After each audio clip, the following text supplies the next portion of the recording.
I was posting him drinking whiskey and shit like that, and he was like, and like one of his managers messaged me like, "We're gonna ass," and I was like, "What the fuck is this guy talking about?" And then like, so when the fight ended, he tapped on my back, and I looked at him, and he was like, "This and that." And the Khabib during that whole fight, Khabib was going at me, Islam was going at me, and I kind of saw it kind of getting like that, you know. I never expected him to jump, but then he was pointing at me, and I went like that, and then he just jumped. In my head too, at the time, I wasn't the best striker. I was like, what the fuck do I do here? I'm gonna get into a fucking striking fight with Khabib right now.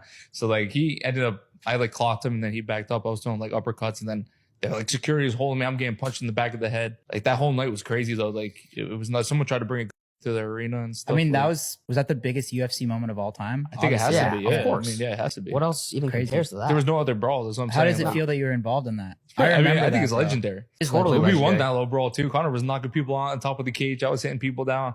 It was a fucking mad scene.